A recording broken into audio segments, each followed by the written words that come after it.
Kia ora, talofa, namaste, haere mai, and welcome to the thenichecache. We are coming at you on Wednesday, the 20th of November, a day later than usual, but we're out here doing our best for Aotearoa sport. We're from thenichecache.com, where you can read about some Aotearoa sporting matters, and we also have a little yarn in the podcast realms as well. However you're listening, wherever you're listening, give us a those 5-star ratings. They go hard. Had a few more of those dripping in the recent days, so that's useful. And of course, if you're watching on YouTube, we appreciate you. Make sure you are subscribed and like the video, as they say. You can even leave a comment if that's your buzz. If you want to make yourself heard, make yourself known. Otherwise, just be here with us as we talk through some Aotearoa sporting matters today.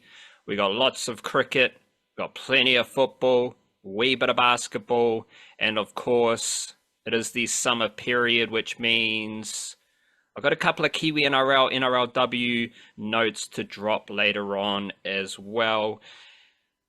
We had our newsletter on Monday, which was a solo mission from yourself, Nico, the wild card, because I've been ill. I've been sick, brah. And that newsletter was pretty good, so shout out to you. You can sign up to our newsletter via Substack, thenichecache.substack.com. That comes out every Monday and Friday, full of Aotearoa sporting information, and it's completely free. A lot of the Substack newsletters you got to pay. A lot of the Substack stuff is like just a mechanism to pay the writers. And of course, you can upgrade to a paid Substack subscription if you want to. You don't have to, because the Monday and Friday newsletter is completely free. But if you want to, you can upgrade to a paid Substack subscription and record our bonus podcast, which I think we will still record tomorrow on Thursday. And we will we'll jot down any notes that on things that we need to discuss, leftovers from today's podcast. We will discuss them tomorrow in our bonus podcast, which will be available to the generous folks with a paid Substack subscription and or part of the Patreon whānau. Big up to everyone on Patreon. We appreciate your support, and they are very easy ways to keep the niche cache rocking and rolling. We need your help, to be honest. It's always useful. It's always heartwarming when folks are very generous and they want to fund our work, and we need more members of the Patreon whānau. We need a few more paid Substack subscriptions. So if you are capable and you do have like some warmth in your heart to help us out, some generosity, hit us up on Patreon or a paid Substack subscription. A few dollars a month, that's all it is, and it goes a long way in helping us do what we do, and we offer that bonus podcast every single week in return. But of course, the Monday and Friday newsletter is completely free. This podcast is free, the website's free, everything we do is out there for free, just trying to broadcast Aotearoa sporting excellence. We've got the Patreon, we've got the Substack. Podcasts are available everywhere. Got the website, thenichecache.com, where you can read about Aotearoa sporting matters. Before we get into the mindfulness, I'm curious if you've been observing this Australia versus India cricket test series preview buzz. Because a lot of people, they're acting like this is the biggest test series in cricket history. A lot of, there's still hype for India, even though New Zealand just went to India, rolled them 3-0. But it's a very strange thing, and we are avant-garde cricket fans, and I've just been observing the cricketing spheres and be like, well, I understand you're hyping up this series, but I mean, New Zealand just rolled India in India. And now, everyone just pretends like that didn't happen now because they got to hype up India versus Australia. Have you got any thoughts on that? Or am I just still sick, still feeling negativity, and just trudging through the mud?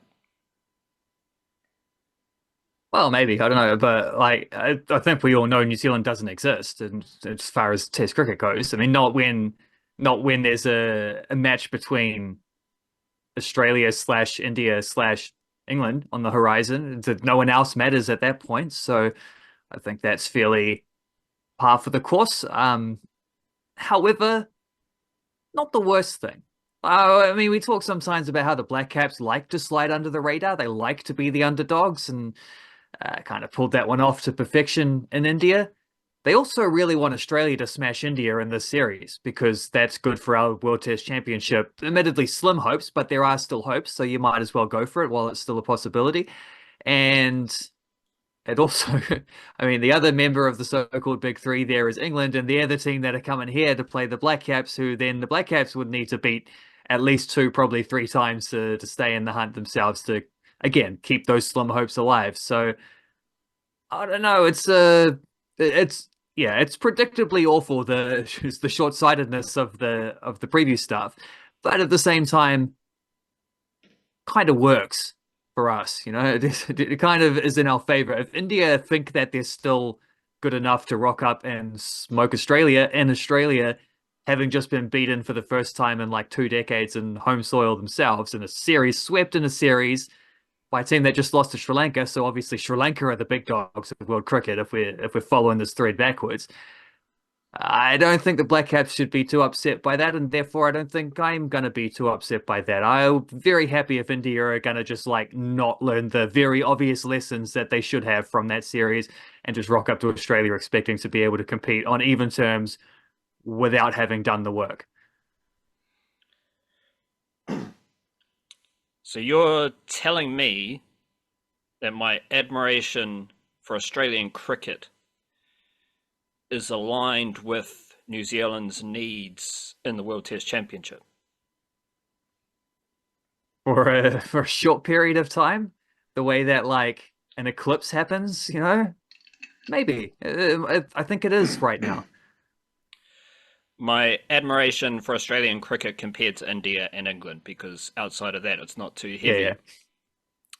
heavy. Yes, I'd love to see Australia roll India. Do feel like I'm on thin ice with my New Zealand cricket appreciation at the moment, though, because it's going to be very interesting, this England Test series coming up. And I do have a few thoughts that this is a very interesting, fascinating, intriguing phase for New Zealand cricket, given recent events. So we'll chat about that in a jiffy. We need to absorb some mindfulness first and foremost, though. What do you got? Well, I'm going biblical today, and this is from Proverbs 26, 27, I think, somewhere along the lines. People can find it if they need to. And of course, I always like the King James version ones better because you've got the like Shakespearean kind of language. So makes this one a much more colorful quote. And perhaps this might even apply to the Indian cricket team, but for considering what we are just talking about. But quote goes, "Whoso diggeth a pit shall fall therein, and he that rolleth a stone, it will return upon him." In other words, like you reap what you sow, I suppose. If you dig a hole, you fall in it. If you roll a stone, it rolls back over you. If you get swept 3-0 at home by New Zealand in a test series and then go to Australia expecting to be able to compete, well, yeah, you might not. The interesting thing about the Black Caps defeating India was that it wasn't like, I didn't feel like it was Indian skill execution that was their issue. It was their, for lack of a better term, their vibe, their team culture, Yep. their Yeah, I effort agree with that. areas, the one percenters. It was all those things that, compared to New Zealand, like when New Zealand cricket and New Zealand sport is at a peak in those kiwi fundamentals, it's so obvious to spot the flaws in the opponent's kind of one percenter effort area. It's like when you watch the Melbourne Storm, which we'll discuss later on in the Kiwi NRL segment, when the Melbourne Storm are firing, or the Penrith Panthers are firing, it's so easy to spot the holes in the effort areas of the other team and the one percenters of the other teams. I was like, that's why I brought up the Gautam Gambhir comparison to Tom Latham, because that was the biggest thing that I noticed with India, was that all their intangibles or the effort areas or the one percenters weren't really there. It wasn't like, oh, you're struggling to adapt to your own pitches. No, it was like, you guys just look off. And you looked off for 3 tests in a row against a team that is not better than you. And I am curious how that looks in Australia. So we'll wait and see. We have a lot of cricket happening at the moment. The Blackcaps are in Sri Lanka, and that series is over now. The third ODI was washed out, but only after Henry Nicholls had a score. So shout out Henry Nicholls. He got 46 not out. And Henry Nicholls he's now averaging 31.2 since the start of last summer in ODIs, and 35 since the start of last year. So shout out Henry Nicholls, big man, scoring runs. Not as many runs as Will Young, though. Will Young, 56 not out in the one innings of the third ODI, and he is the best ODI batter for New Zealand of their 6 games over the past year. He's got 2 50s, 1 century. But if we go back to the start of last year, he has 1 century and 9 50s. He's averaging 47.2 in 26 innings of ODI cricket for Aotearoa. So we've got we've got all that stuff in Sri Lanka. I just need to make sure my mind is staying on track here, because we're battling the flu, but we're trying to keep it locked in, because it's interesting times for Kiwi cricket. That's my point. This is, I feel like we're just, like, we've been paddling on the big wave. We've been paddling on the young wave. We've seen the swell's coming. We picked out the right wave. We got a set. Now we're dropping in. Now we're dropping into the period of transition. Obviously, there's retirements, there's players moving on, there's players dipping out of contracts, all that stuff that's happening. At the highest level, the Blackcaps just won a test series in India 3-0, with only 2 players from the World Test Championship final in the team that won the third test. There are only 3 players from the World Test Championship final in 2021 who were in the series against India, including Tim Southee. There's a few young players there, but it's a lot of the spinners were older. But you still had Ravindra, you got Phillips, you got Will O'Rourke. We've had 2 seamers debut in Test cricket last year. Will O'Rourke, Ben Sears, and we're probably going to get Nathan Smith this summer. Seems pretty useful, pretty cool. The White Ferns, they won the T20 World Cup thanks to the contributions of younger players or emerging players. So the Blackcaps and the White Ferns just achieved incredible success built on the younger players, built on the emerging players. Just after that happened, we had T20s and ODIs in Sri Lanka. Shout out to Sri Lanka. You beat up the Blackcaps B team. Big up to you. Tim Robinson, Mitch Hay, Zach Folks, Nathan Smith. Who else did we have? Josh Clarkson. Dean Foxcroft, don't think he played, but he was there. A lot of emerging talent for the Blackcaps in Sri Lanka, T20s and ODIs. Then we go to domestic cricket, where, Reece Mariu is the captain for Canterbury. And he's pretty young. We got Cameron Paul, taking 5 wickets for Canterbury. Luke Georgeson, captain of Otago, he's a youngster. All the young talent in Aotearoa, like let me just rattle off some names. Christian Clark, Matt Fisher, the Boyle brothers, Will Clark for Central Districts, Bevan Jacobs for Auckland. Canterbury, Cameron Paul, Reece Mariu, Jesse Frew, Muhammad Abbas for Wellington. Could go on, and we'll dissect a lot of Plunket Shield happenings as well. These are the players, these are the names of players who did something in the Hallyburton Johnstone Shield round 1. We got Maddie Green, she had a century, she's a white fin. Bella James, Caitlin Blakely, Emma McLeod, Natasha Wakeland, Eve Wolin, Marama Downs, Zara Jetley, Ocean Bartlett, Louisa Kottkamp, Hannah Francis, Anna Browning. I think I'm doing a pretty bad job of summing up that every level of Kiwi cricket, we're seeing the young wave, the emerging wave of Kiwi cricketers take over. And this is coming at a time where we've just had Tim Southey announce his retirement for Test cricket.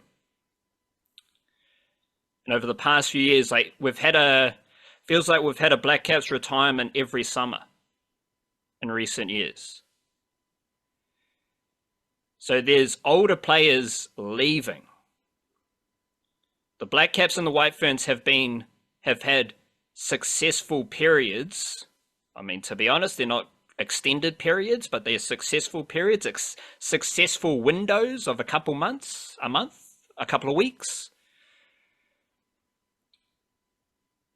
with key contributions from young players, from emerging players. Then we go to the Blackcaps ODI team. They've got a B squad, a development squad in Sri Lanka. And then Plunket Shield and Hallyburton Johnstone Shield, full of contributions from young players. This is, whether you view it as important, interesting, noteworthy, however you want to frame it, this is a time when you need to be tapped in with all levels of New Zealand cricket. Because at each level, you're seeing young players elevate. You're seeing young players step up to a higher level. They're taking on more responsibility. Because you've got a couple young captains around the scene as well. So you can... I think there's a sentiment, we might discuss this, there's a sentiment of like sadness that the older generation is moving on. I think this generation's better. I think the younger players in Aotearoa are better than many of their seniors, the more mature cricketers. And this is a time where we can learn and really tap in with what these youngsters are doing. Like, I have now seen Nathan Smith bowl for the Blackcaps. And he just kind of, it's not casually because he's a pretty freakish athlete. He just cruises in, bowls 137 kilometers per hour.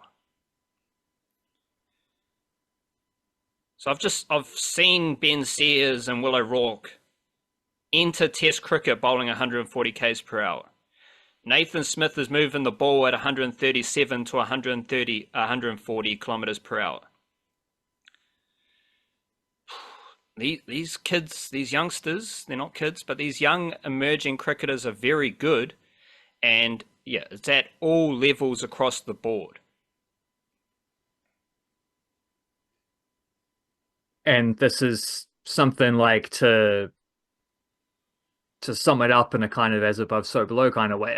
We talked about this last week, how Tim Southey, Trent Bolt versus Will O'Rourke, and I think Kyle Jamieson was the other guy we mentioned, who's a little bit older, but he's, So we're talking about numbers from a couple of years ago, so the point still stands. How these guys, after similar amount of test matches into their career, like sort of 10 matches in, 20 matches in, obviously O'Rourke's not at that stage yet, but average wise, wickets wise, actually way better than two of our best ever seam bowlers at the equivalent points of their careers.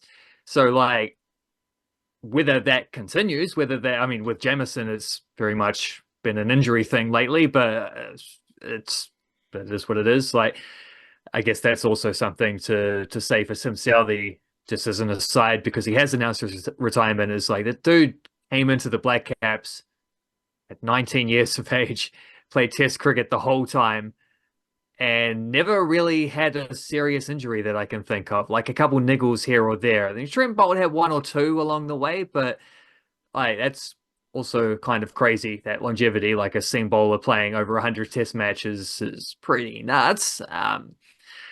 He'll get a couple more before he's done, but yeah, the pattern is fairly clear. Like whether guys like O'Rourke and whoever else is coming up after him, Nathan Smith or Zach Folks or whoever, like whether these guys can have the longevity that we're talking about there, whether they can have the same careers after 50, 60, 70, 100 Test matches compared to Southee, Bolt or Wagner or whoever, like that's another story. But the starting point is definitely in their favor. They're ahead of the curve for where they are right now, and that just seems to be a pattern that you can apply across the board. Certainly, from what you're saying there, it seems like it's relatively clear. I mean, you've got, I don't know how old Reece Muddieu is, but I'm guessing 23 or 24 or something. He's captaining a Plunket Shield side.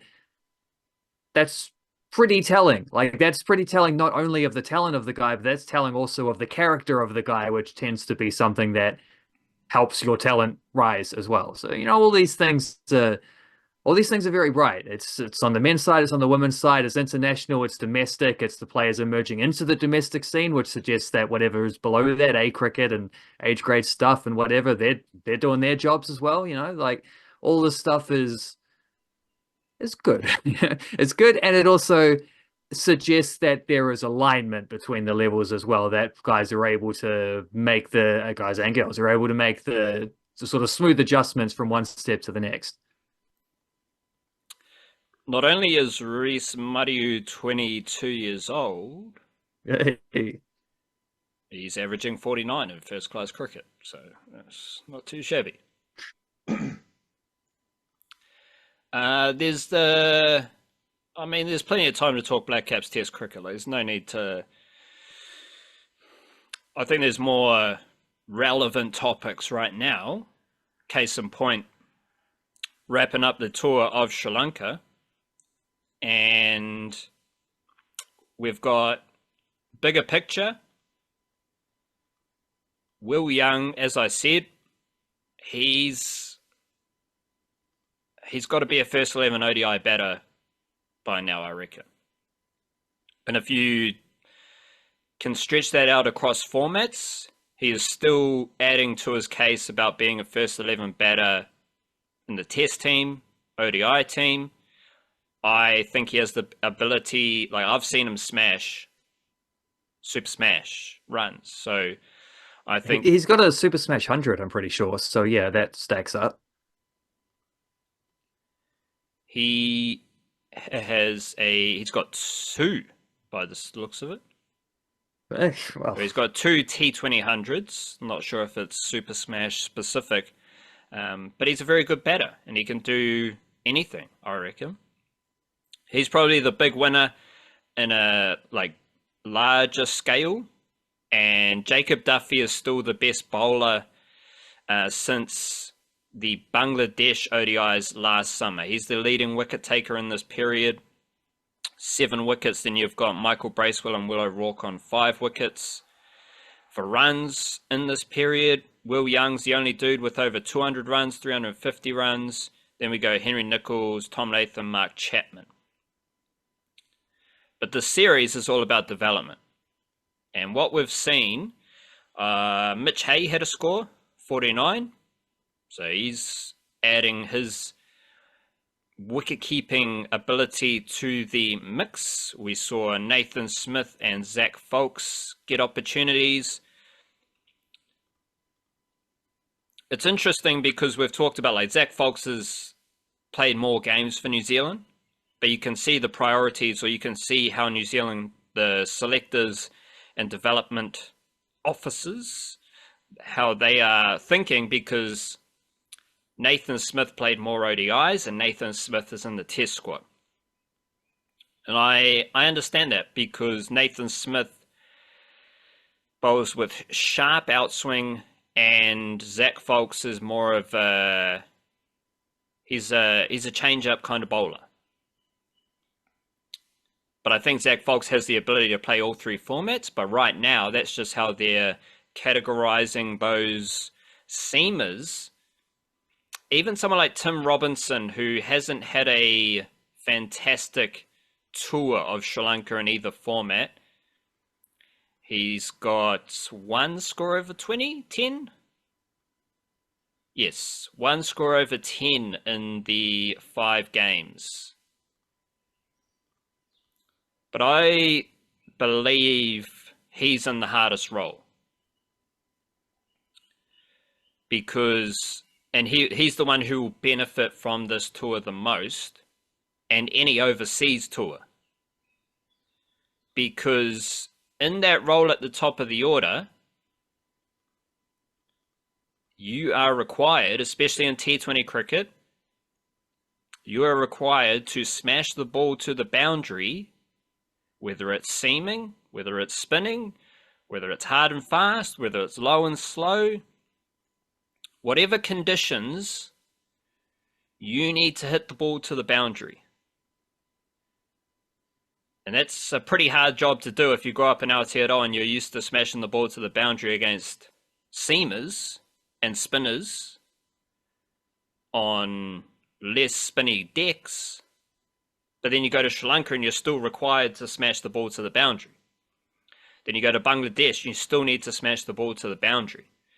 That's what makes the hitters up the top of the order so, like, the best of those hitters so impressive, because they can hit anything to the boundary, any conditions, any bowlers.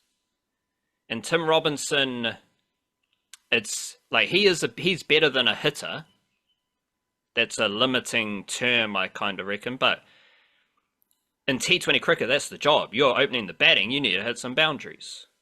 And he also, I mean, he's got a ODI strike rate after 3 innings in Sri Lanka of 102. I think he's actually more well-rounded than Finn Allen. But this is a skill set that is developing. This is a style of batter who needs to learn how to bat, how to hit boundaries under adversity in different conditions. And I think he's got the most to learn, the most to gain from a tough series. He didn't score a lot of runs. He was probably, in the ODIs, Zach Folkes didn't bowl. So I think overall, in the Tour of Sri Lanka, Tim Robinson may have been the least effective youngster. But he's also in the trickiest role where I think he's going to reap the rewards the most of these youngsters. Because Mitch Hay, he's a very good batter. He's a very effective cricketer. We talked about his wicket keeping last week. But he's kind of in the middle order where he can craft an innings, he can hit the boundaries, he can do a bit of everything as the game has settled down. Tim Robinson is just coming out from the start, and he kind of needs to hit boundaries from the start. Less so in ODI cricket, but that's still the gist of his role. And I think he'll benefit from this series in a very tricky role that he's been selected for. Yeah, makes sense. I mean, it's just not a series where we can make like grand sweeping judgments. Say, like it's very much like you said. It's a development series. Well, we can try, but I mean, it works if it's Will Young, because that is filling into a pattern that's been existing for quite a while. Like that's fine, but it's not a one where we can say like Tim Robinson didn't score runs, therefore throw him away, kind of thing. Like there's a bigger picture in sight with these games in Sri Lanka, and sort of just like moving into what's coming up over the summer, and that's cool. Like, that's fine. And then one of the games got washed out anyway, so they didn't even get a full. And all of them, I think, I can't remember.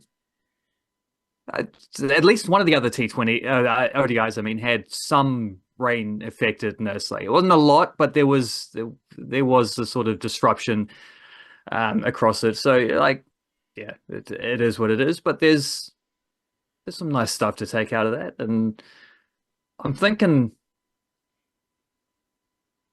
because it was Ravinder and Conway were opening at the World Cup, because Williamson was there, so it was Williamson at three, and that does make it tricky to see like where do you fit Will Young into a first 11 Blackcaps side, unless you just like drop Conway, which maybe Young and Ravindra opening might actually just be the best combination. I mean, I'm sure they'll do a bit of mix and matching in the ODI stuff that's coming up.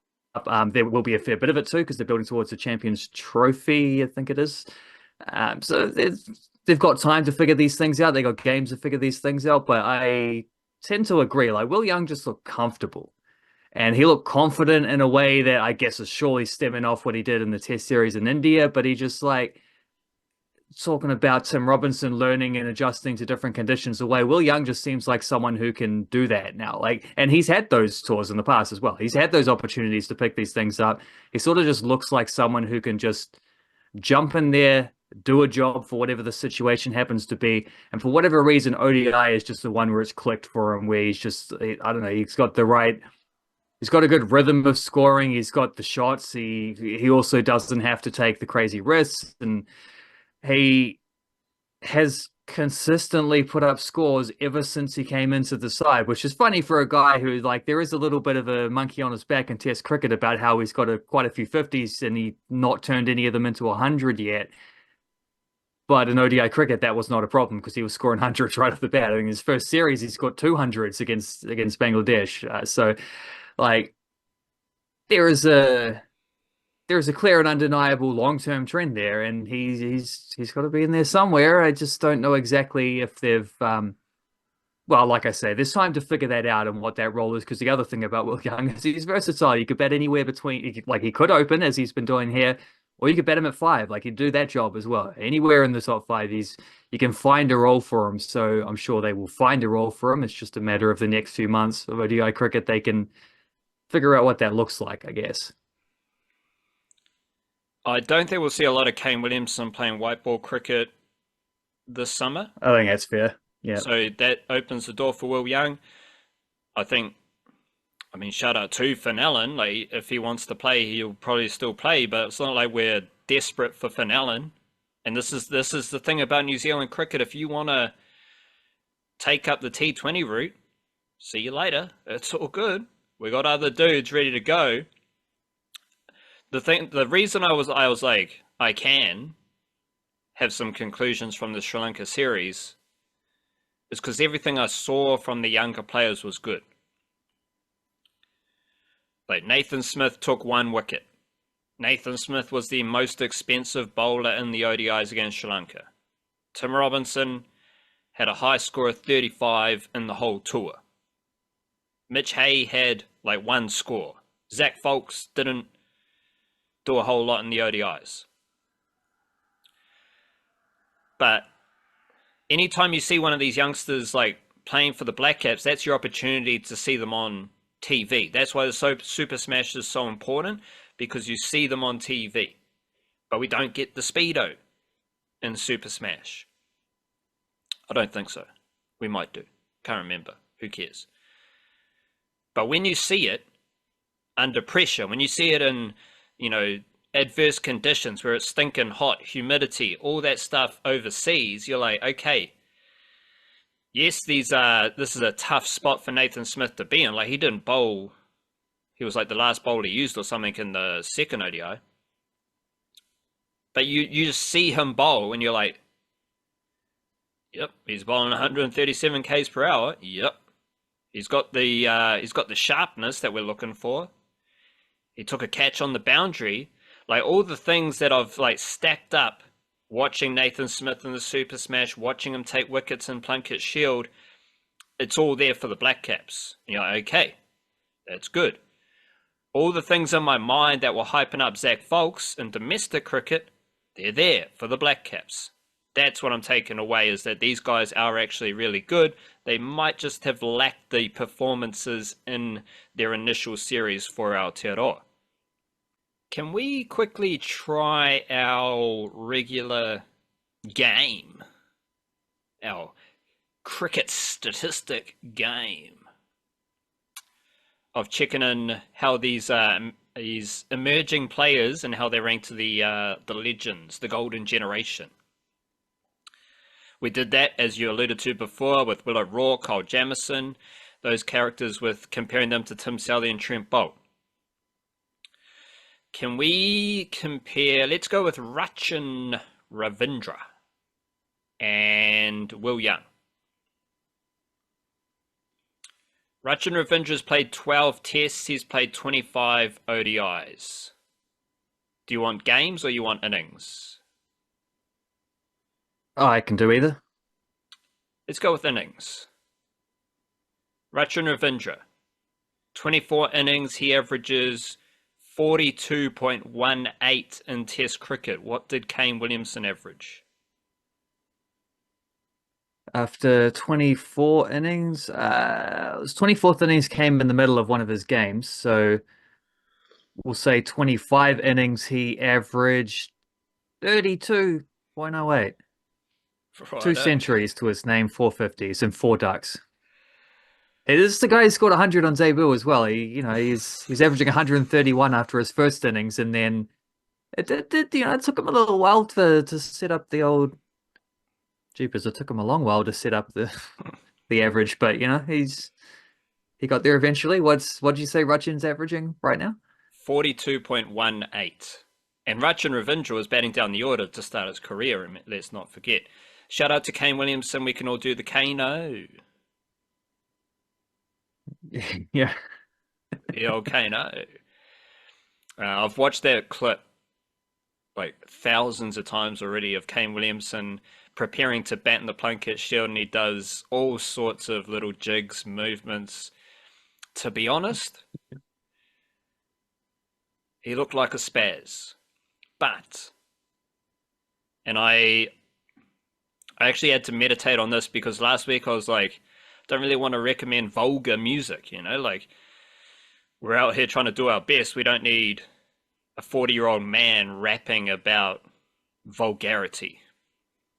But as I was watching Kane Williamson do his little jig, I was reminded of them franchise boys, the old lean with it, rock with it. I was like, this is the Kane Williamson version of lean with it, rock with it. And then I went and I listened to Lean With It, Rock With It. And obviously these days, all the older artists, they've got all their songs on YouTube, like the classics, they're all clean versions. So you gotta actually search out the explicit dirty version, and Lean With It, Rock With It explicit version, the dirty version, goes hard. And it's not actually that vulgar. Like, I think people kind of took the piss about them franchise boys Lean With It, Rock With It back in the day, because it was a dancey jam, like that's a jam about a dance.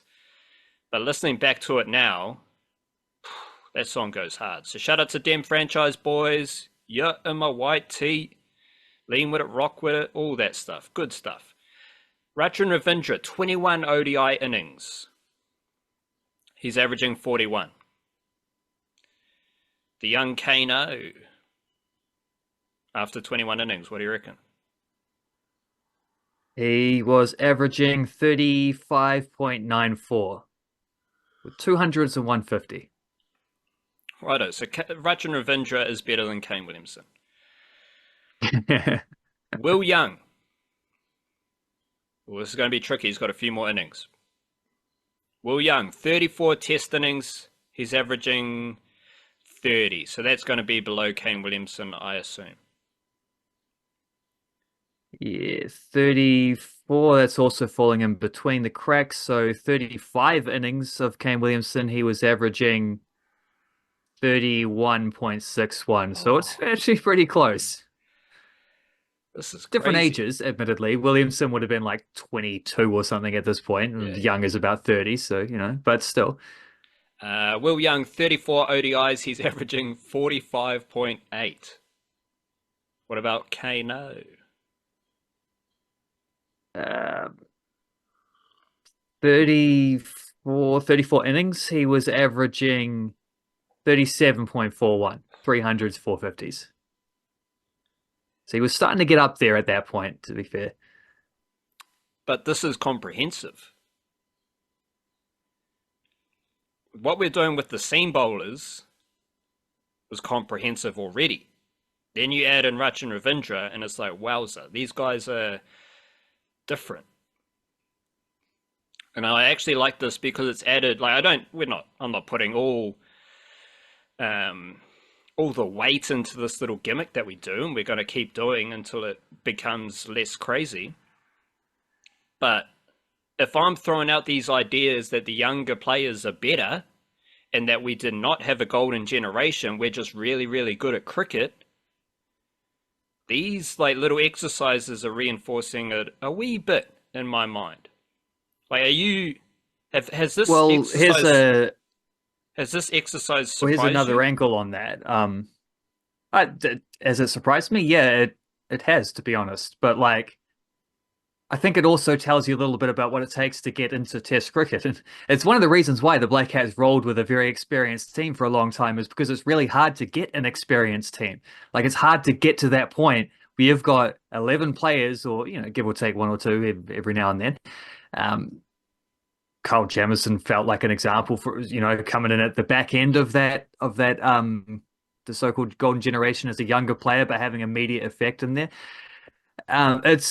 It's really hard to get to that point where you've got a bunch of guys who've all played 30, 40, 50 test matches or something close to at least the core of your team who have done that, and then some, and they're in the peak of their careers all together and all this. Like, of course you ride that wave, because that's just it doesn't happen very. You can't even orchestrate that. It's just kind of luck that those players were all the same age and came through at the same time and were ready at the same time. But like, Kane Williamson's, I think, like, looking at his record, we can say his breakthrough year pretty triumphantly was 2015, where he averaged 90 in the calendar year, and I think that was when he scored his first double hundred. Yeah, it was a test match starting January 3rd, 2015. He scored 242 not out against Sri Lanka, so that was kind of the start of it. From that point onwards, he's been unreal.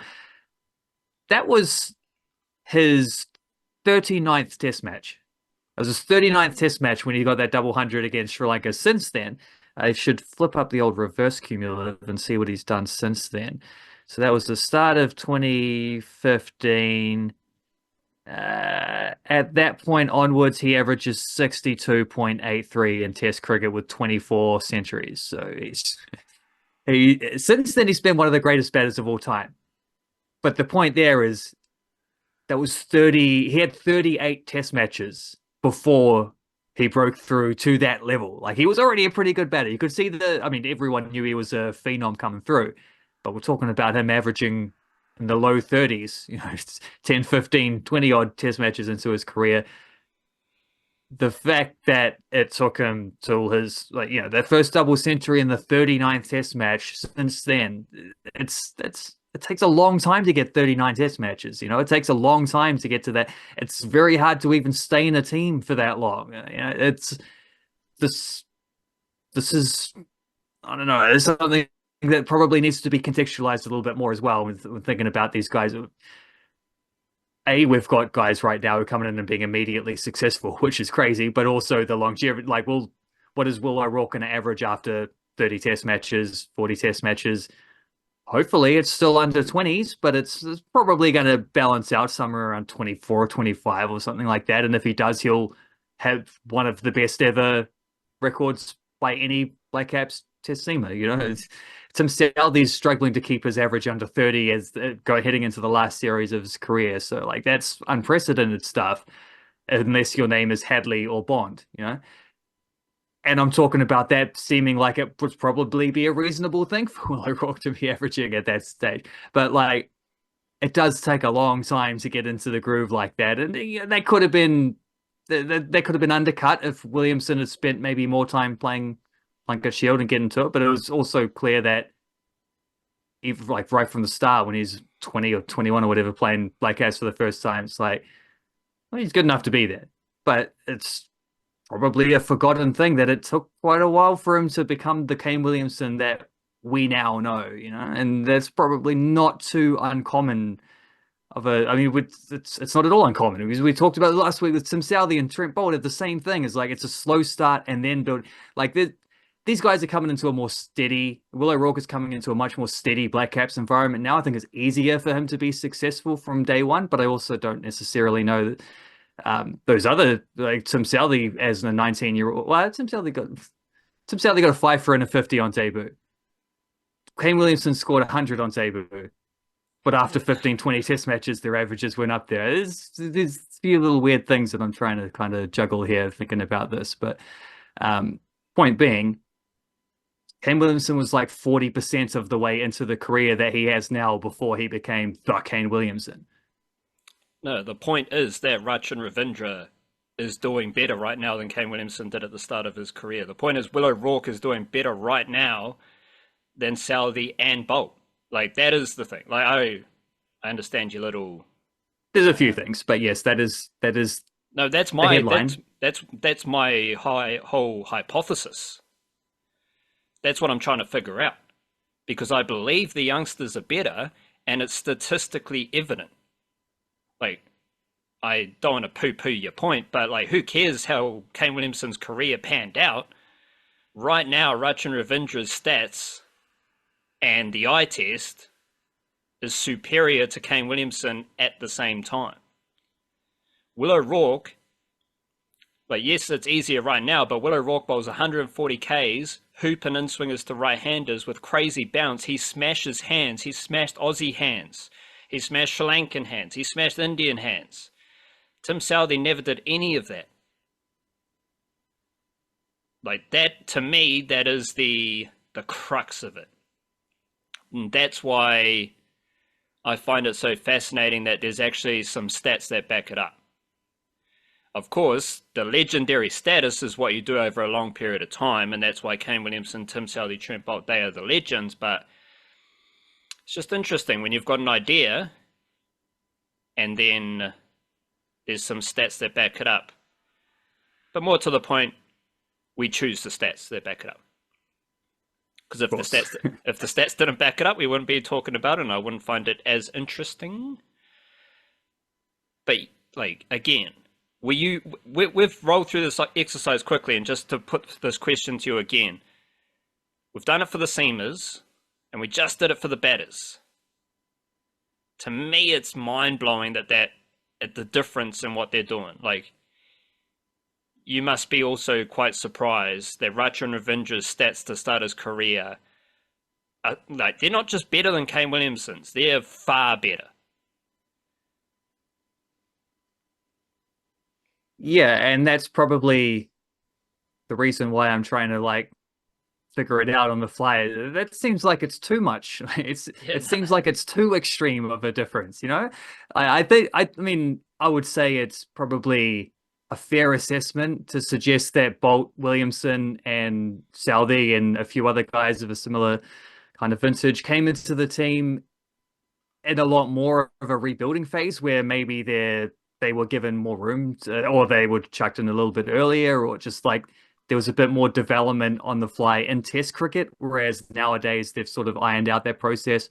You kind of do your development and the limited over stuff, and then you work your way into the Test team, and it's a lot harder to do that. There's more depth, there's more competition, so you can't sustain a spot in the team. It's kind of funny to think then if Tim Southee was coming through now, would a 22-year-old Tim Southee averaging over 40 in Test cricket be playing very often? I mean, another example of that is probably Matt Henry, who had a very high average for a long time and now has found that sweet spot where he's become our best Test match bowler. Like, there's guys develop at different levels, but this does highlight how insane it is that we have like 3 or 4 guys in the team right now who have come into the team. And it's different when it's Devon Conway scoring a 200 on debut, because he was a completely well-rounded, experienced domestic cricketer, had dominated he had a year where he top scored in all 3 domestic formats in New Zealand, and he'd already played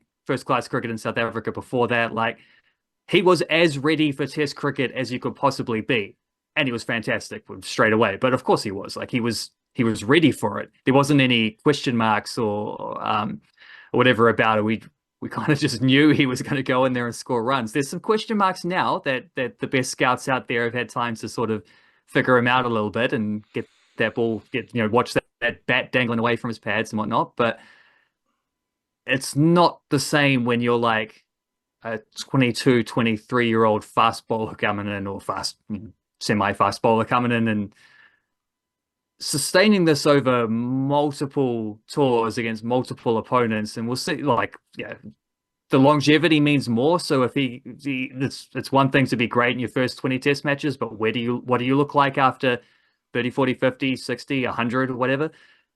That's different. But yeah, I mean, we've seen guys recover. We've seen all-time great New Zealand cricketers recently too have far worse starts and end up with far better numbers. So the trend there says that guys get better the more Test matches they play. And Will O'Rourke's averaging like 17 or something, and Rachin Ravindra is averaging close to 50, at this stage. Like, if they get better, I don't know. Watch out. We might beat India again one day.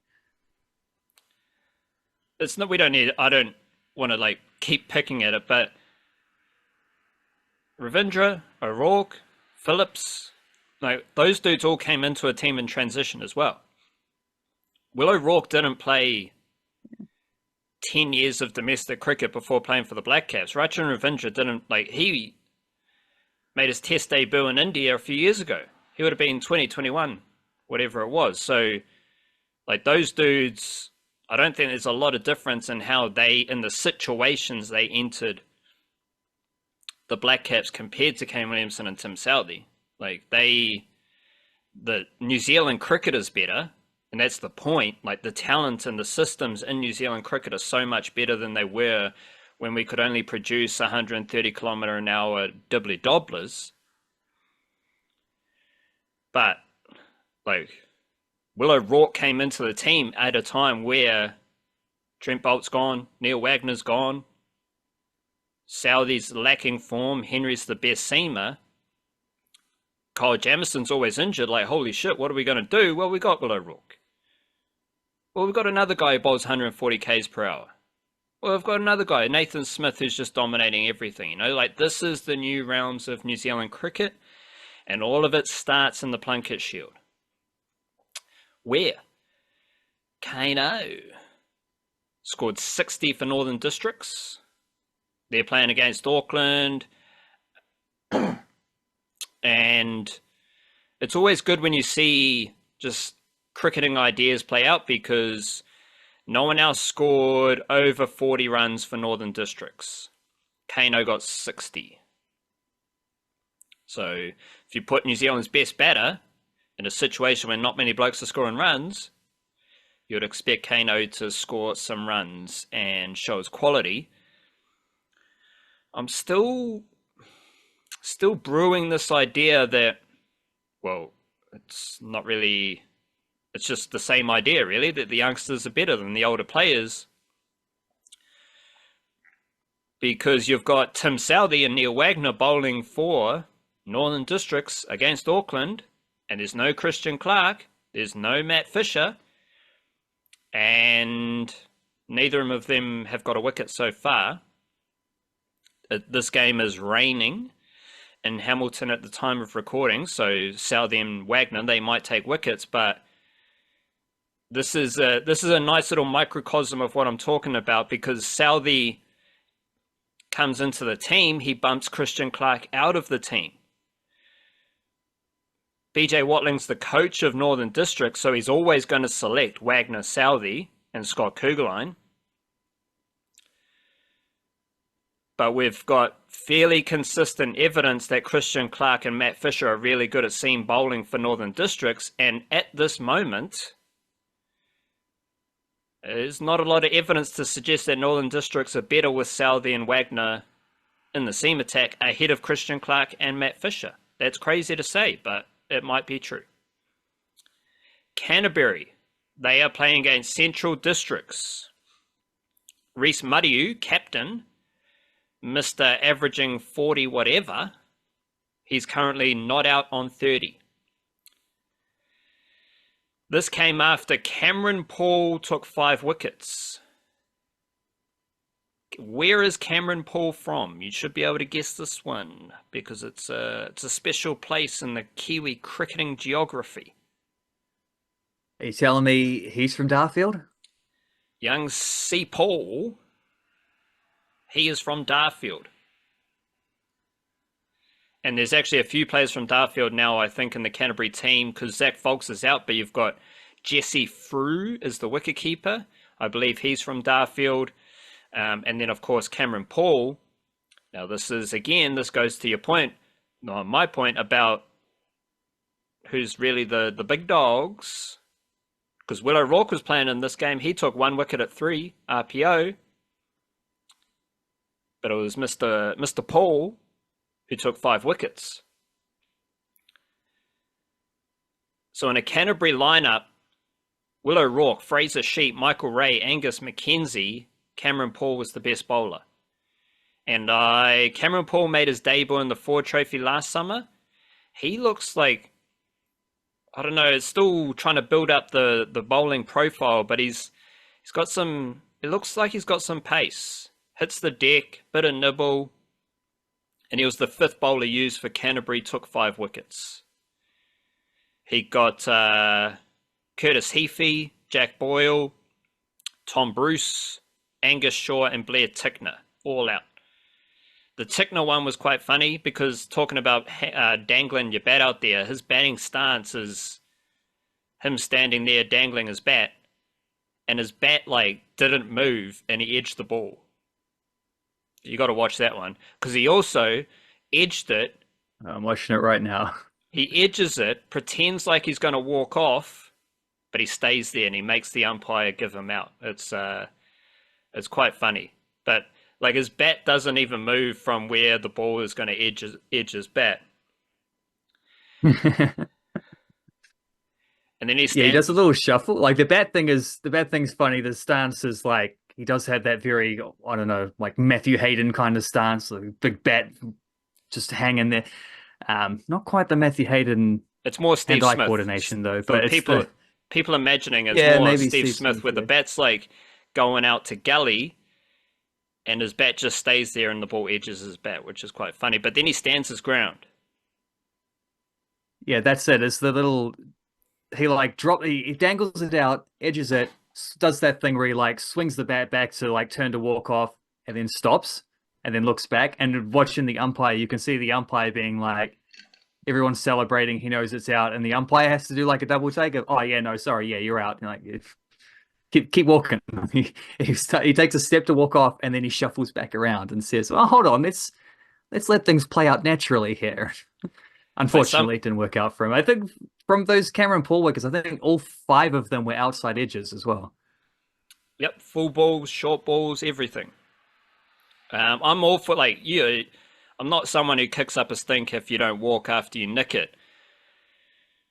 The funny thing is that he did start to walk off. Yeah, that's Then he changed his mind. He's like, nah. The other Plunket Shield game, Wellington versus Otago. Nick Kelly, 161. He just got out this morning. He was smacking boundaries. Shout out to him. Otago are now batting, and we've got 2 Cumming brothers in the Otago team. You got Jacob opening the batting and Zach Cumming bowling leg spin, I believe, for Otago. So that's good stuff in the Plunket Shield. HBJ Shield. We've got HBJ Shield started as well. And Otago had 2 wins. Central and Wellington shared a win each. Auckland and Northern shared a win each. Otago had 2 wins over Canterbury. Canterbury is actually quite interesting because Canterbury are 0-2 to start this season. Last summer in the HBJ Shield, they were last, 2-7. And Super Smash, they were 5th, 2-6. So somehow Canterbury Women seem to be the worst team in domestic cricket in the women's circuit. And that is notable because there's a few young players there that I've had to chill out on. And I've had to kind of just chill out on the whole Canterbury Woman setup because the results aren't there. The performances aren't there. Like, it seems a bit dramatic to say that they're the worst team, but I mean, they lost both games of the opening weekend. They won 2 games in the HBJ Shield last year, and they won 2 Super Smash games last summer as well. So there's comprehensive evidence that there's a bit of an issue there for Canterbury. The players who hit 50s, Maddie Green, century and a 50. Bella James for Otago, she hit a 50. Sachi Shari for Auckland hit a 50, and Natasha Wakeland also hit a 50. I also saw Eve Woland finish off an innings nicely for Northern Districts in their win against Auckland. Marama Downs had a nice 28 not out. Zara Jetley scored runs, took wickets, which is great to see. Anna Browning moving from Auckland down to Otago, scored runs, took wickets, good stuff. And with the ball, Ocean Bartlett took her 6th fa. So did Rosemary Mayer with the seam.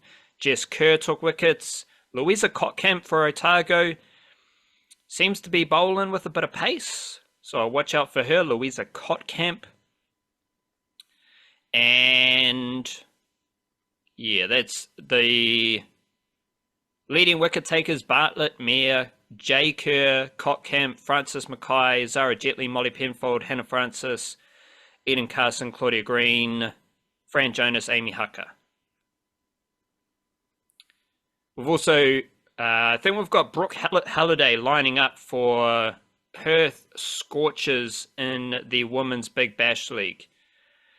So if you're worried about your cricketing hopes, you can earn a Women's Big Bash League opportunity, averaging 14 in women's T20 cricket. It's possible for you. And then Brooke Halliday, first game yesterday, 47 runs for the Perth Scorchers. 47 runs at a strike rate of 107 in a loss for Perth.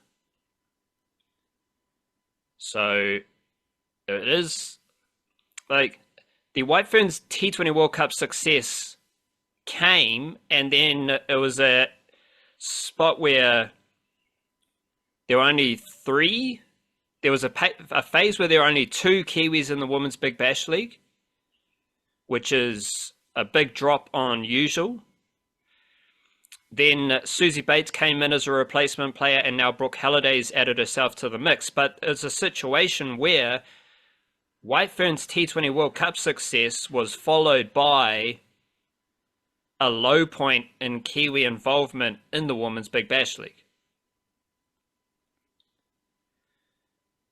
Now that's been bolstered a wee bit, especially with Brooke Halliday scoring some runs. So it's going to be interesting to see how that plays out. And Brooke Halliday, she has had a nice little zone of form. Like, it is quite funny that you can earn a WBBL contract by averaging 14. But she had a good T20 World Cup, and she has had, these are her last 7 innings, including 3 T20 World Cup knocks. 22, 18, 38, 39, 8, 86-47. So Brooke Halliday, I mean, it's still a bit weird that you can earn a WBBL opportunity averaging 14, but she has taken her opportunities to score runs. So shout out to her. And couldn't do much writing about domestic cricket over the last few days, but we'll definitely get back into the groove. So stay tuned for all your domestic cricket needs. Football. The All Whites had their wins. I don't really want to describe the wins because out of respect to Samoa and who else? Vanuatu. They did what they needed to do against those two teams. What did you learn? Like, it's very difficult to assess All Whites against our Polynesian neighbours. And I'd like to make the point again that this is, I think, a key element of All Whites football, Kiwi football, is setting the benchmark, supporting our Pacific Island neighbours, giving those teams the games and the opportunity to play at this level. Like, it's not just about putting 10 goals up against these teams, it's about building out football in this corner of the world, and I think the All Whites, New Zealand football, take that role very seriously, so shout out to them. As far as assessing All Whites football, it does make it a bit tricky. Did you learn anything?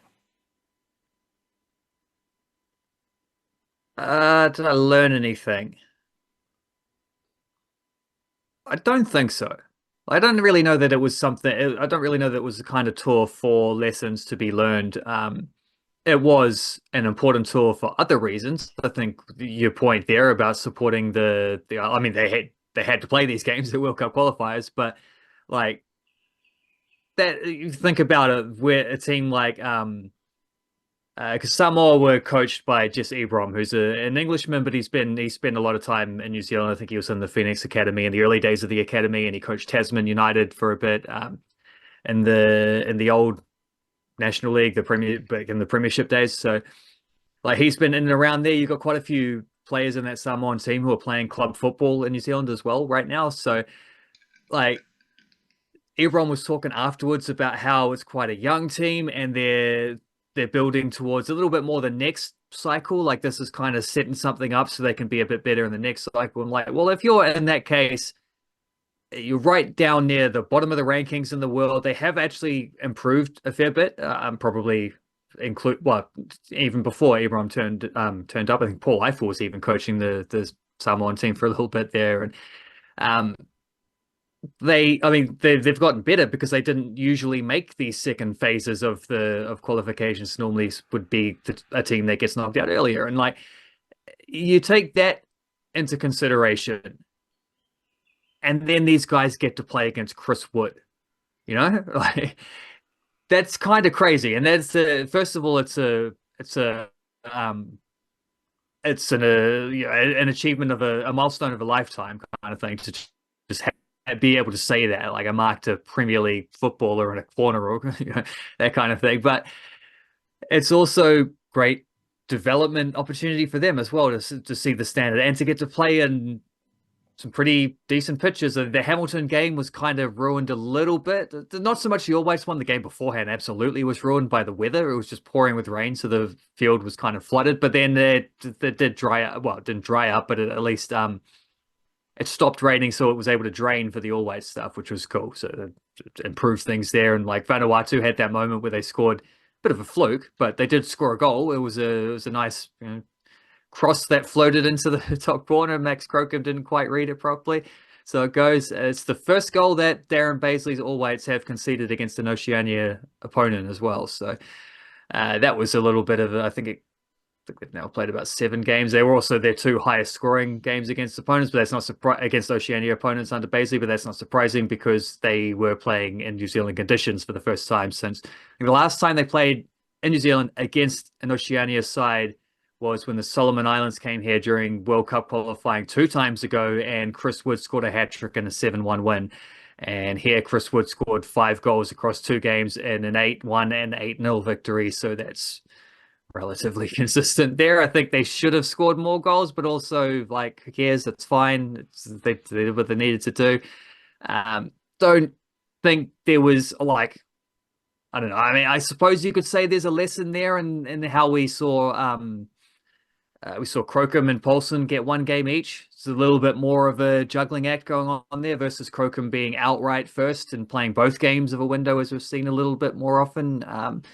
The circumstances might have allowed for that a bit more. So whether they were playing against 2 higher ranked opponents, if that would still be the case, I'm not sure. But there is a little bit of a it's not fully cut and dried there on the goalkeeping status, and the centre backs was the same, where you had like what was it? It was Boxall and Bindon in the first game, and then it was Sermon and Pinecker in the second game. So you're getting different combinations there. I think those 4 have quite clearly established themselves as the just the first choice. Well, first choice. I'm not sure what first choice exactly means, but they're the Fab Four there. And Tommy Smith didn't get a minute across these 2 games as the 5th choice centre back in the squad. So, and Bill Twillum is not even in the squad. So I think there's your hierarchy there as to what it shakes up as. I'm not sure. I think you could pick any combination of those 4 players and you'd have a pretty solid backline. So that's cool. Storm Roux playing both games with Tim Payne being injured probably helps cement his spot as the backup right back a little bit more so. Little things like that. Just getting Sarpreet Singh some good minutes, getting Callum McCowart some good minutes after they've missed a lot of time with injuries recently. But mostly this tour was about getting the job done and winning these games. That was a given. That was never going to be at risk, and it wasn't. They scored 16 goals across 180 minutes. So job done there. They progressed to the semi-finals quite comfortably. But even more so than that, it's the same thing we're talking about before the thing. It's getting that connection to the fans a little bit more. And you see, like, Andrew Vorman tweeted something about, like, when he left from the press room after the second game, Chris Wood was still signing autographs 45 minutes after the game had finished. You know, things like that. These guys are out there taking photos, chatting with fans on the sidelines, and just making kids' days and whatnot, making a few adults' days as well, I'm sure. Just connecting to the people that they represent. I heard Chris Wood, he always says things like this when he speaks very much like an English footballer in his comments, but I kind of like the way he does it. But you know, his heart is in the right place. He's not just speaking cliches. He's proven this time and time again through his actions that he always wants to play, represent the country. He speaks about the fans and how important that is. And Bindon, I heard talk about that in an interview, and Stamanish was saying, like, all these guys are repeating the same line about how good it is to play in front of friends and family, and to play in front of a home crowd and get that, to be able to put on a performance, give guys something to remember. And, like, all of this was just mission accomplished. It was the kind of thing where it wasn't going to be hard to do, but you had to have the intention of doing it. You had to turn up with an intention of being like, we want to be here. We want to play for the country. We want to play in front of these fans. They got some pretty good crowds out, considering they were both weeknight games, and was a Friday night and a Monday night, and the Friday night was pouring with rain, but still, like, the crowds were solid. The experience seemed fine. You know, it's all good stuff. It was the kind of games which, it's not the glamorous stuff that the All Whites try to get. These aren't games against top 20 opponents or anything like that. The games they're always going to win by a lot. They did win by a lot, but there's still a lot to be gained, particularly off the field and in their relationship with the average Kiwi fan, which I think, based on what I saw there, based on what I've read and heard and seen since then, is absolutely buzzing right now. These type of fixtures for the All Whites, to me, they are do your duty. Do your duty to the Oceanic region, and that's exactly what they did. And I will forever label these series as the do your duty type of fixtures for Aotearoa football. 2 other football things I want to touch on, and I'm already building out the bonus podcast menu for tomorrow, more Plunket Shield chat, and I think there's a few more football nitty-gritty things that we can get into, like Wellington Phoenix playing against the Melbourne Victory, followed by Auckland FC playing against Macarthur FC. This must be some sort of festival, A-League festival, whatever they want to call it, magic round. It's all the buzz, all the rage. Unite round is yeah. So they will be playing Sunday Arvos. We'll be talking Wellington Phoenix, Auckland FC, Plunket Shield, and some other stuff tomorrow in our bonus podcast. The Wellington Phoenix Women, though, they lost again. They're 0-3 at the bottom of the ladder. More injuries. Rebecca Lake's out for the season. Only Longo got smashed in the face.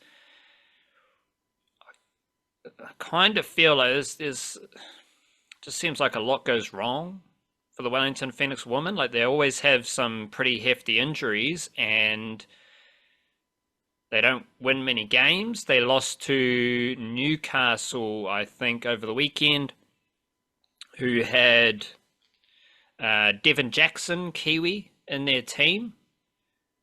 There's quite a few Kiwis in the Women's A-League based off my Wellington Phoenix viewing habits, because there were a couple for Canberra a few weeks ago, then Devon Jackson for Newcastle. Part of me wants to sound the alarm that maybe the Wellington Phoenix Women aren't that good. But then I'm like, oh, they always have hefty injuries. It's a development exercise, that type of stuff. So my question is, will we see, like, is this an opportunity? Are there more opportunities for younger players? To me, it smells like the stars are aligning to get someone like Jerez into the Wellington Phoenix team with all the injuries and performances and stuff like that. I don't even know what my question is, to be honest, but they're 0-3. They got a lot of good young players. Is that the thing we should grasp onto?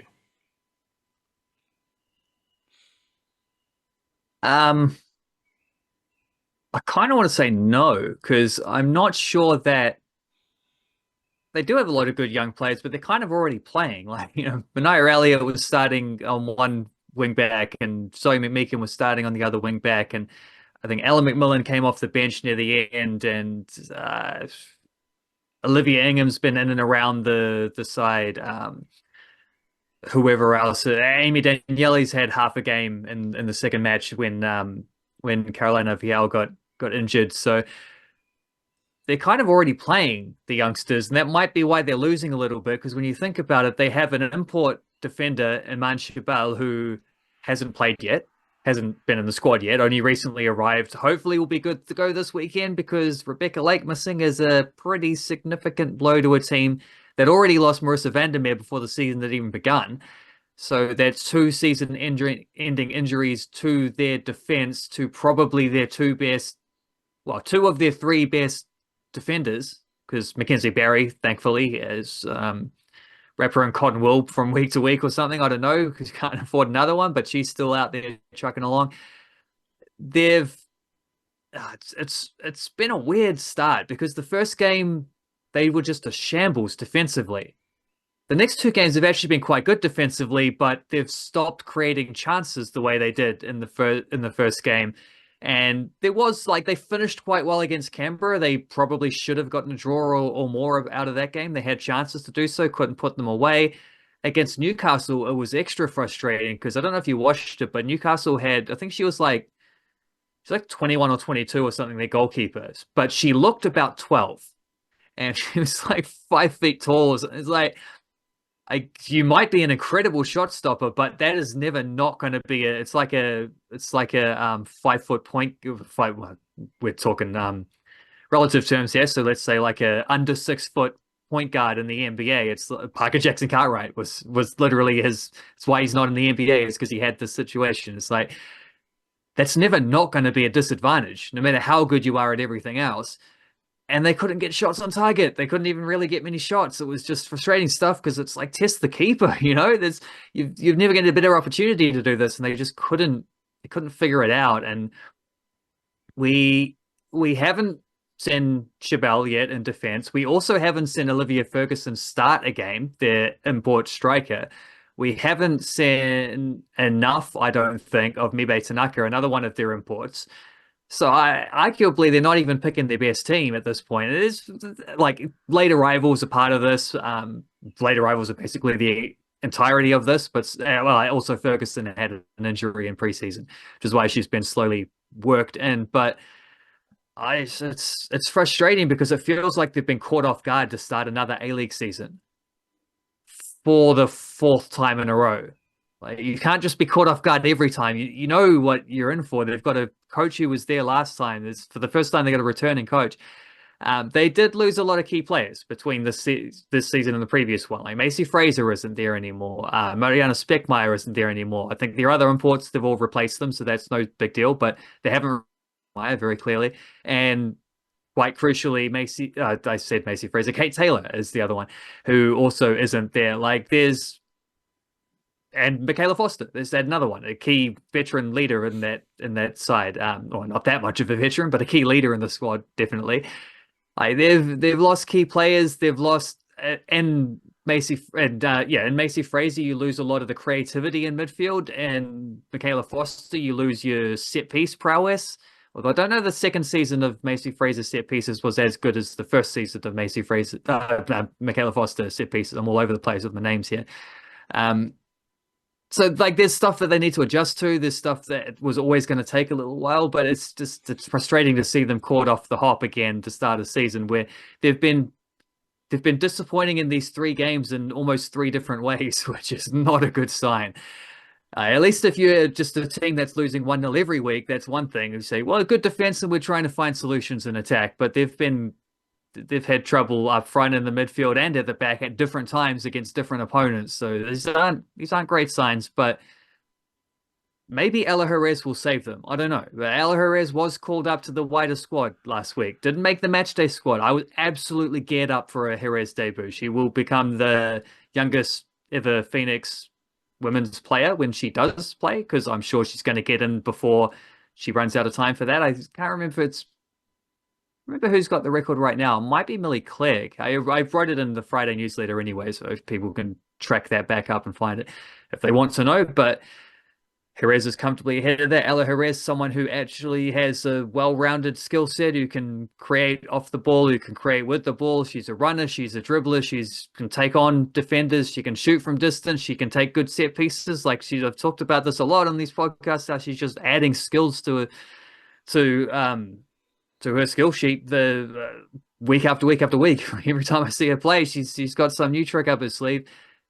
Is very, very young, is not going to just be someone who comes in and hits the ground running perfectly when she does play.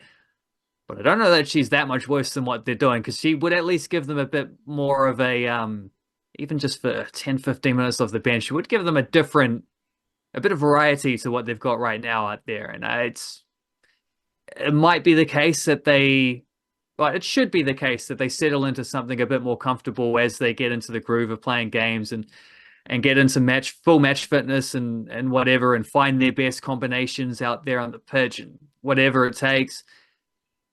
Getting their imports actually on the pitch at the same time would certainly help that cause. I think Amelia Abbott as well as a defensive midfield, a Kiwi player who's going to turn up at some point down the line once her college season is finished. That is going to be helpful. Like, she's someone who should be able to have an impact for them. But at the moment, it's been a frustrating watch through these first 3 weeks. I can't lie about that. It's been a very frustrating watch. They've lost all 3 games, and they just, it's not clicking in the way that you would have hoped at the start of the season that they would do. So I'm not sure exactly what the answers are. I don't know that there's a big abundance of young players that they can throw in from the academy who are better than what they've already got there, considering a lot of the players playing right now are already the best young players from the academy. However, Ella Jerez is someone who at least might stand to benefit from this. I've said it before, I think she is quite possibly the best current prospect of her age in the country. Yeah, chuck her out there, see what happens. You won't do worse than what you've done losing the first 3 games. but it sounds like it's not as bad as it might be. Like they've still got players coming back and they're still building through the season. This week they play Adelaide and the last United. two games were close too, you know. They play an Adelaide United, who are third on the table, so they'll probably lose that, and they'll be looking at an 0-4 start, barring some magic. One last football thing. Speaking of young footballers and young sports folk, Stipe Ukich scored a goal, scored a winner for Auckland City FC. I've watched this clip a few times, hoping to find some sort of like analysis points about Stipe Ukich and how he scored this goal. Maybe some sort of like stop, start, run, different things, and there's nothing. He just stays wide, stays there, stays there, stays there. Ball comes to him far post, he slots it home, which is the analysis point because he's there. And I think that is, while I was looking for more so I could showcase my footballing prowess, he was just there. He was at the far post. He was available to slot home the winner, and it wasn't the most spectacular Stipe Ukich goal, but this is something we've talked a wee bit about over the last few months. Very impressive young footballer from Auckland, and the fact that he was there at the far post, to me, points to some footballing, like reading the play, that type of stuff. What is there? How do you feel about Stipe Ukich scoring a winner for Auckland City? Something that he's apparently been doing a fair bit of. Yeah, 90th minute, it's Napier City Rovers away. Auckland City basically had to win that game to stay in the final contention. Like, it's basically, if they won that game, they're probably going to make the final. If they didn't win that game, they're quite possibly not going to make the final. Well, he scores a 90th minute winner and they win the games, right?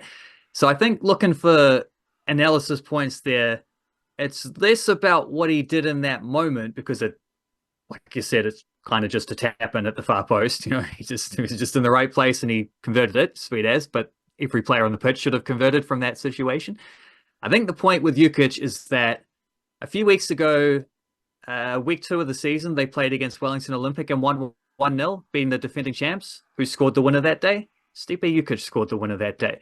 Week 1 against Birkenhead United, they won 3-1. I think Burko had just scored to make it 2-1. And then who scores the third goal straight afterwards to put them beyond, out of range, against the Birkenhead United team that right now is top of the table, heading into the last round. Like Birkenhead quite possibly Birkenhead versus Auckland City is going to be the grand final matchup. We'll find out in a week's time. We get these last few games out of the way with. But as it stands, that's what it would be. And Auckland City beat them. And it was Stipe Ukich who scored the clinching goal on that occasion. Who won the Jack Batty Memorial Trophy Cup, whatever medal, whatever it is, in the Chatham Cup final? Best player of the game was Stipe Ukich, who also scored in that game as well, scored in the cup final. They didn't win that Chatham Cup, but he was still somehow in the losing performance, the best player on the pitch. As a 17-year-old, doesn't turn 18 for a couple more weeks until I think early January, which is when he's very likely to head over to Europe and sign a professional contract somewhere, probably, I would guess, in Croatia or at least somewhere around the Balkans region. For a guy who hasn't turned 18 yet, those are a lot of big, crucial goals. Like, he scored them in different ways. It's not like there's a pattern. It's not like, I remember Millie Clegg coming up there. She had this abundance of scoring big, important goals, and they were almost all drifting out to the left wing, cut inside the marker, curl it inside the far post. Like, she scored a lot of goals that way. It was a trademark move for her. Stipe Ukich is, like I said, the goal against Napier was a tap-in. There's nothing special about the goal. But there's something special about a player of that age who seems to shine in big moments and seems to produce big moments in these big games. Like, that's not normal.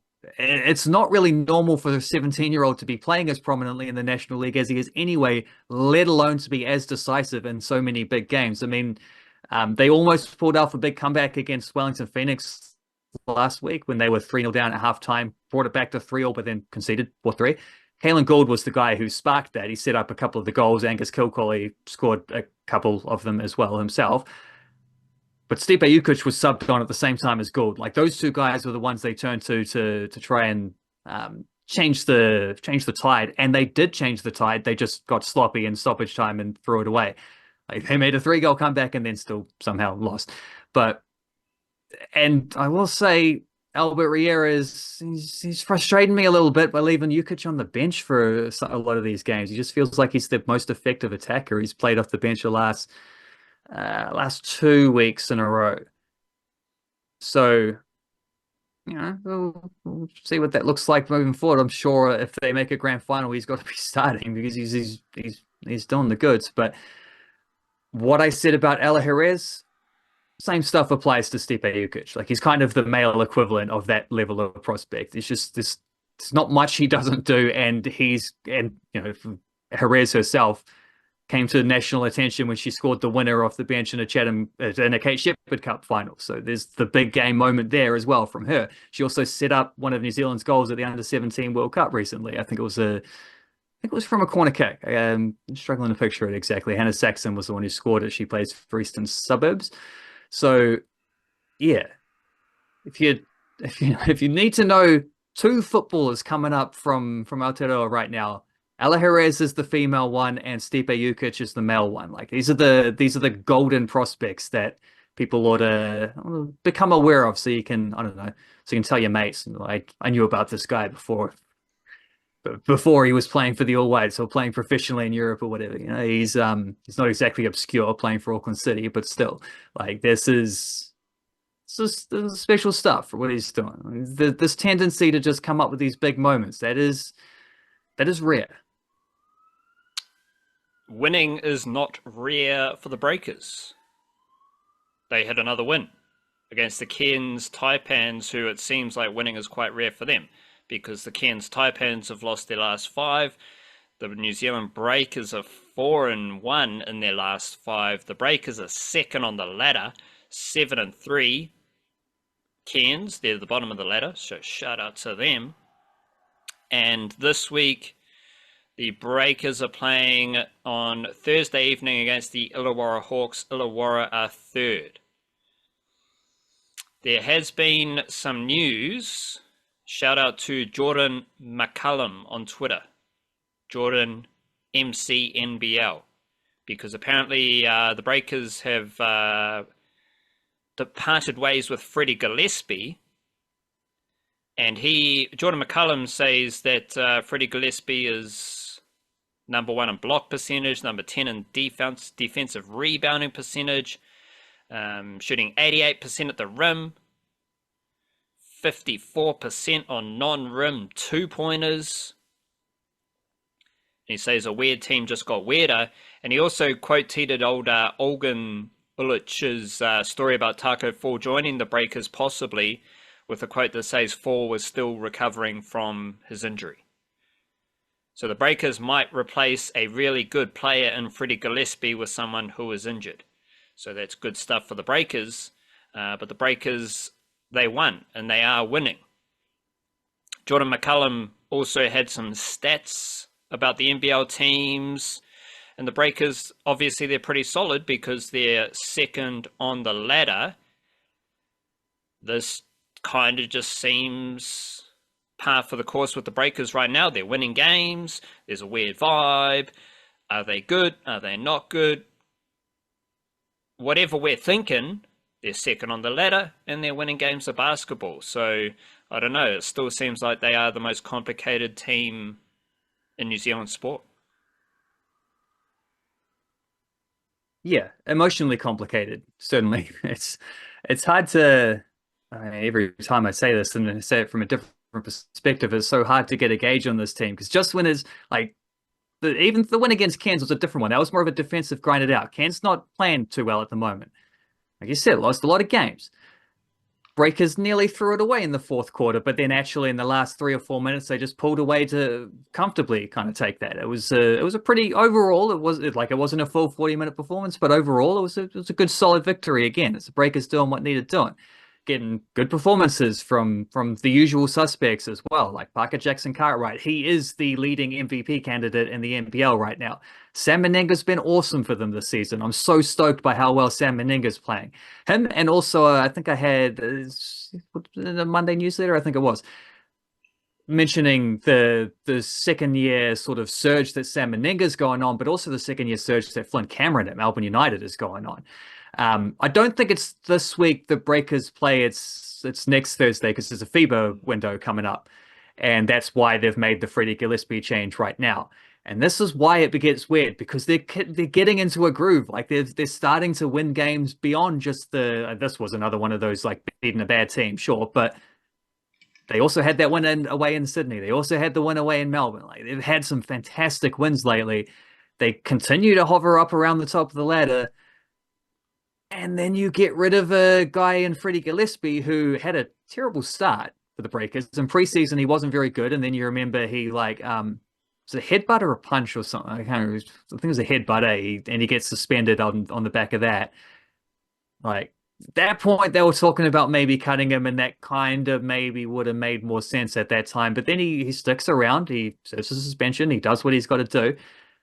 Puts in a lot of good performances. Like he's playing off the bench behind Meninga, but he's there's McCallum stats there with like the block percentage, the scoring at the rim. Also, Chuck, he's like second in the team for net rating. Like I think he's got the best defensive rating of players in the rotation, not including sort of like limited minutes guys, but he's got the best defensive rating, one of the best offensive ratings when he's on the court. So when he's out there, and a lot of this is against, well, you don't really get the first unit, second unit stuff quite as clearly in the NBL. So ignore that. Even though he's playing off the bench, he's playing sometimes against bench players. He's playing sometimes with bench players, sometimes with the full unit. Like they mix up the rotations, they mix up the lineups. And Freddie Gillespie has been super effective when he's played in an undercover kind of doing your job kind of way. Like, I think he's actually settled into being quite an influential player in how this team is performing. Fantastic defender.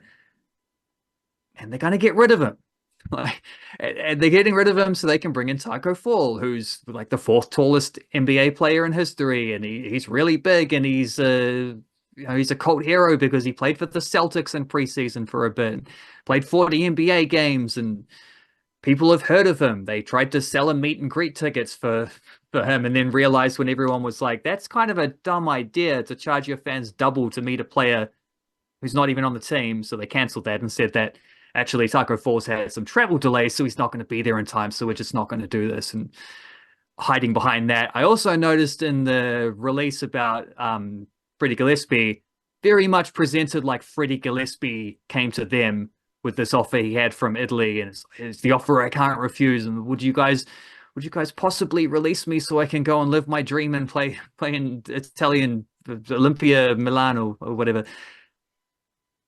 They had Tacko Fall ready to go the whole time. Tacko Fall's been locked and loaded, training with the team, trying to come back from injury. He's not even on the team, and he's been training with the team in America, and then they brought him back to New Zealand as well. Like, this wasn't Freddie Gillespie's decision. That's crazy to present it like Freddie Gillespie did this, and oh no, well, I guess we'll just have to fall and I'll back up Tacko Fall. Like, you're trying to do this all along. It's very clear. You weren't hiding it from anyone. And I just happen to think that Tacko Fall is a worse basketball player than Freddie Gillespie. He is tall. He will rebound. He will get shredded in the pick and roll defensively. Like, he will get shredded anytime he's asked to guard outside the rim. When he's guarding around the rim, he'll be great because he's got long arms and he has a high block rate. He's playing 12 minutes a game in the Chinese league last season. You know, this isn't, I know he's played NBA, but this isn't like, Freddie Gillespie's NBA career is as good as Tacko Fall's NBA career, if not better. And he didn't have the sort of aspect of being 7'4" or whatever to carry him in any way, shape, or form there. This is, say, like old mate saying, a weird team just got weirder, or say a good team just got worse. You know, they've weakened the team by doing this. But we'll see, because there's a lot of other things that they've done where it's felt like the front office is getting in the way of team performance. this season, and the team keeps performing. They keep winning. So they've overcome having to go to the USA and play the silly NBA games, and they've overcome the Tacko Fall distraction. Now they're going to have to overcome the Tacko Fall actually playing for them aspect. They've overcome the not having enough Kiwi players out there, and part of that is because the main Kiwi player, Sam Menenga, has been brilliant for them. Like, they've overcome the rookie head coach who's never been a part of this league before or even really coached senior professional basketball to anything comparable level. Overcome that as well. Petteri Koppanen's doing great. He's been wonderful for them so far. It's just another thing that's been thrown in the way of this team by this team themselves, like self-inflicted distractions. But so far, so good. They have been able to wrangle through these things. So it might just mean Sam Menenga has to play, instead of 25, 26 minutes a game, whatever it is, he might have to play 35 minutes a game now. So the backup center isn't as good. But we'll see how that goes, because yeah, like I say, they've been pretty good at rallying through the self-inflicted punches so far. So at least leave some room for benefit of the doubt. But they've gotten worse with this move. I'm saying that one with my chest out.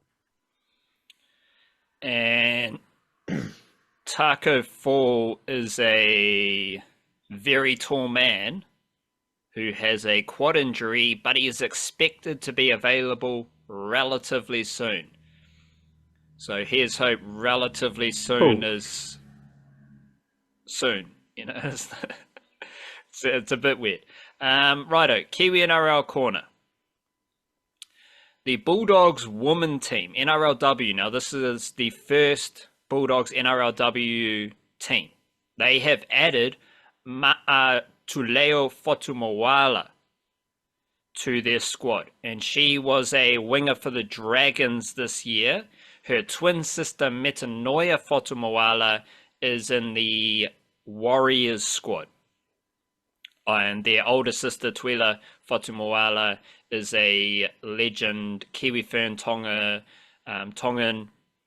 and now the twin sisters are both in the NRLW for next season. Of course, the Bulldogs, this is very cool because they got another player from Aotearoa.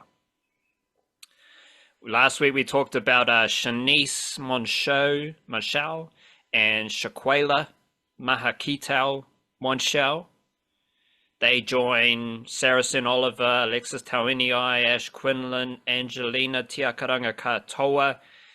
All of those players are in the first Bulldogs NRLW squad. So the Bulldogs, they had a lot of wahine from Aotearoa already in their system before NRLW.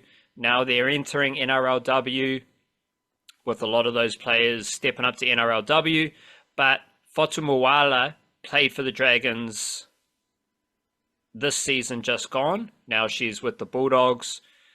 There's actually a nice little, the Bulldogs are snapping up the talent from the Dragons because Tauiniai, Tiakaranga Katoa both played for the Dragons, and now they will be joining the first Bulldogs squad. The Warriors haven't added any more NRLW signings to their team.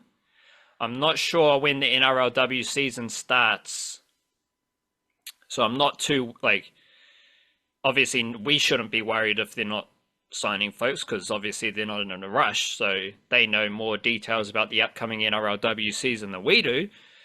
And the Bulldogs, they do have a bunch of signings, but they haven't finished their squad either, so we'll keep track of that. But if you are worried about a lack of NRLW signings for the Warriors, chill out. Because the NRLW season, I don't think it's going to start at the same time as the NRL season. So they got a bit more room to build it out compared to NRL teams. The Dolphins, they have a supplementary development contract list of 5 players. 3 of them are from Aotearoa. We got Oblix Tafa, who is a Turanga Waiwai junior. He was a pretty high pedigree junior coming out of Aotearoa, but didn't hit the mark in Australia. I think he was kind of lurking around the Raiders group for a while there, But then he started to pop up with the Dolphins in Queensland Cup. And he has earned a spot in the development supplementary contract group for the Dolphins next season. He's new to this kind of fringe NRL context, but he's been on the Kiwi NRL radar for a while now. Just the stars haven't aligned for him yet. We've also got Elijah Rasmussen, high quality, big bopper, coming through the Dolphins system. He went to Westlake Boys High School. I think it was a Point Chev Junior, which, yeah, don't worry about that. So he was playing first 15 and rugby league, and he's been in the Dolphins system for a couple years now after leaving Auckland. I believe he was a Peter O'Sullivan signing because he played first 15, right? Peter O'Sullivan loves first 15 players. Same thing with Tavita Nofahu, who played for the New Zealand Schoolboys rugby union team in 2023. Then he joined the Dolphins for this season, was playing Mal Meninga Cup, which is under 19s. Now he's stepped up to the development contract group for the Dolphins. So there's 3 players in their official development list per NRL.com. But we still have the uncertainty around, or just the summer murkiness around the younger Kiwi NRL juniors. Someone like John Whinianga Nofo, who is a very good up-and-coming talent for the Dolphins, played first 15 for Auckland Grammar. I don't know what his contract status is for the Dolphins, but he's a very good rugby league player, and he didn't get one of those contracts. So I'll keep track of where John Whinianga Nofo pops up, but 5 development contracts there for the Dolphins. 3 of them are from Aotearoa, and 2 of them had very, very strong links to first 15 rugby. Tuffa might have played first 15 rugby as well. Who knows? Speaking of the old rugby union, and I believe John Whinianga Nofo, his older brother Whinianga Nofo, he was playing for New Zealand for the All Black Sevens team, and I think he's just picked up a Super Rugby contract, which is notable because Moses Leo, he has made a move to the Melbourne Storm from the All Black Sevens. So he had a deal signed for 2026. But he's got I